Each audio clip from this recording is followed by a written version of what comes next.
paano maglagay ng ram air sa Viperman. So unang-unang kong sagot dyan is kailangan nyo mag-part ng manifold at carb. Pero kung stock carb, meron tayong technique dyan para makabit natin ng paganyan. Kailangan kasi paganyan yun eh. Kasi ang stock carb kasi ng Viperman nakaganon. So tatama siya dito sa chassis. So hindi natin malalagay ng maayos yung ram air. So nakaganin yun eh. Ganyan. Napakahirap. So ito yung technique para malagay natin ng ram air gamit ang stock carb. So kailangan natin ng manifold ng pang Raider, tapos itong adapter na to. Itong adapter na to ginagamit kalamitan sa mga Raider na nilalagay ng pang T-Mix na carb. So plug and play ito guys, plug and play ito. So sa paglagay ng manifold is lalakihan nyo yung butas ng dalawang butas na yan. Ito tuturo ko, yan. Yung dalawang butas na yan, lalakihan nyo yan para magsakto siya doon sa butas ng tornilyo sa makina. So ito rin yung advantage sa paglagay ng manifold na Raider. Pwede nyo siyang lagyan ng malalaking carb, 28, 30 hanggang 32 mm. So kapag nag-upgrade kayo ng magandang carb na malaki, tapos naka Raider na kayo ng manifold, wala na kayong problemahin. Tono na lang at lagay. Yun lang. So ano nga ba ang manifold na pwedeng sa Viperman? So pang Raider po. Yan. Pang Raider. Tapos ang carb ko din is pang Raider. So etong ram air ko pang Aerox B1 ata to, B2. So ilalagay natin to, then sa sound check natin. So wait lang, papakita ko muna sa inyo kung anong pwedeng gagamitin para mapaganto yung carb na stock sa BP, para mapalagay natin siya na pa straight dito at pag nakaganyan siya. Ayan. O diba? Mas okay. Tapos bago nyo gawin yun, papakiramdaman nyo muna na kung hagok ba or wala. Kung may hagok, ipapatunon yun. Pero kung walang hagok, sige, gora na kayo doon.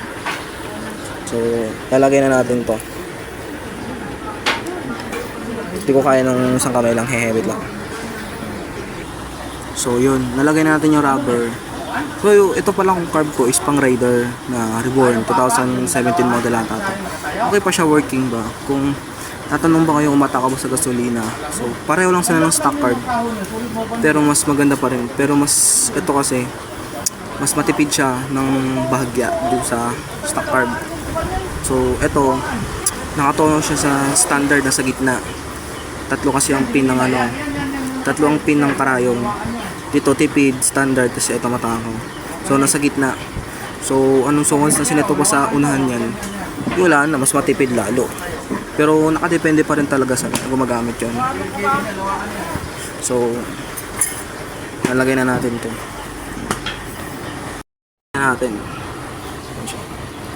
Diba? Pwede rin siyang pakabila. Ganun. Ito yung kinagandahan pag magpapal ka ng manifold. Pag ganyan siya. Ayan, pag ganyan. Pag stock kasi nakaganyan.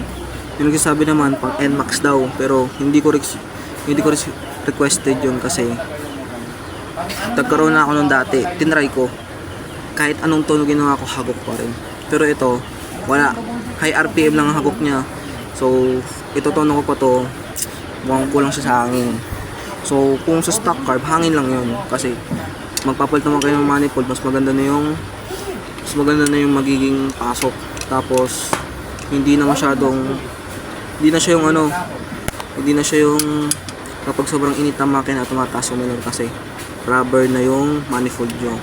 Hindi na siya parang alloy yung katulad ng stock. Kasi kapag sa stock kasi, kapag sobrang init ang makina mo, tataas yung minor. So mas maganda pa rin yun. Mas maganda talaga itong pang Raider na car. So saan naman napunta ng kung saan na ba napunta to, sobrang dami ko. DRT, sa balikan ko to sa Santa Barbara ng Santa Maria, sa may PhilHealth, kasi nanganak yung asawa ko doon. 150, tatlong beses balikan, isa lang nabawas. Yung sprocket combine ko 1442. So, medyo ma-vibrate. Ahon kasi ang ano ko ngayon kasi maahon dito sa Bulacan. So yun. Ito ang kinagandaan dito. Pag stock carb ng Raider. Yan. One click. Sound check.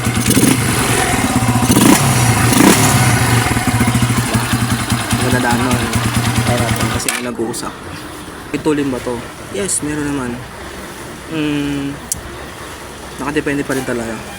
So, itong Raider ba is may hagod. Yes, may hagod po yan. Sakto, reborn ako na pipe.